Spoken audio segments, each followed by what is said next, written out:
Pay or not to pay? That was the question. I got tired of living out on the outskirts of town and decided it was time to move.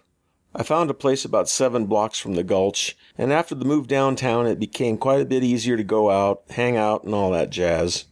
One guy I met up at the Sportsman's Lodge bar was a fellow named Bobby, a pleasant, nice-looking guy in his 30s, who was living in San Jose about half time and in Florida the other half, where he had some sort of business he took turns running with his brother. Bobby had a nice apartment near the Gulch and didn't mind having a cocktail now and again. One of the bars near the Gulch had just hired a new bartender named Jamie. She was 19 years old and had a very pretty face. On the other side of the scale, we had a rather larger than ideal number, that is, her weight. I don't want to say she was fat, but when she sat around the house, she sat around the house. Ribbity-boom. Not really. She wasn't all that fat, but she did seem rather wide at the hips. At least that was the common judgment among the middle-aged, pot-bellied gringos who spent their free time in the Gulch. Bobby didn't mind that. In his own words, I'm a face guy. And Jamie did have a pretty face, most of us admitted. Bobby was a little younger and a little better looking than the average barfly, and he wasn't a dedicated monger like the rest of us. He wasn't above paying for a little company for an evening's enjoyment, but deep down, he told me, he wanted something more, some kind of relationship. Gasp. We all got to know Jamie a little bit, and she seemed to enjoy having a drink or two, and maybe even climbing up on the bar for a little impromptu dance.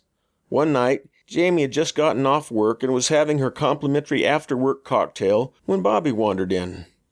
Bobby sat next to her and they shared a drink or two, trying to communicate the best way they could. I was sitting next to Bobby and acting as interpreter once in a while. Jamie spoke very little English and Bobby very little Spanish, but they seemed to be getting along just fine, bless their hearts. They were getting along so well, in fact, that Jamie began to hint more and more strongly that she wanted to go home with Bobby. Now, Bobby wasn't all that opposed to the idea, and as far as I know, he may have brought the subject up in the first place. In any case, Jamie was all over Bobby, and eventually they were ready to go back to Bobby's apartment. When Jamie got up to go to the bathroom, Bobby had something he wanted to ask me. Tom, what do you think I ought to do? Should I offer her money? Will she be insulted? I don't know what to tell you, Bobby, I replied. Maybe you should just play it by ear. See if she brings up the subject. If not, maybe just put some money in her hand as she's leaving.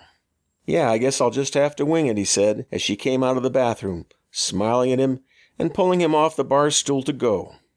Here we parted company, those two back to Bobby's place and me left to find amusement as best I could. I ran into Bobby 2 nights later sitting at a table at the side of the bar. Jamie was working behind the bar, going about her business and not paying any attention to Bobby. Bobby's expression told me something was wrong. Man, I must have done something wrong. Ever since the night we went home together, Jamie acts like I drowned her favorite puppy in paint thinner. What happened? You guys not get along? I thought everything was great.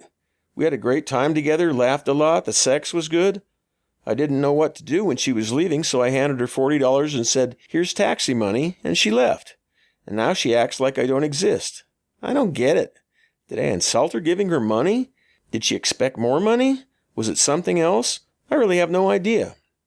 I, diplomat and freelance do-gooder that I am, offered to find out. After all, she wasn't mad at me, and I could speak Spanish. Bobby made it easier for me by leaving, so when I had a chance I motioned her over to talk to her. I asked her what the problem was with her and Bobby. She gave a sour look and looked me in the eye. She said, in Spanish of course, "Listen, when I left, Bobby gave me $40. I'm a bartender. I am not a prostitute," she went on. "That is why I charge $100. Let that be a lesson to us all.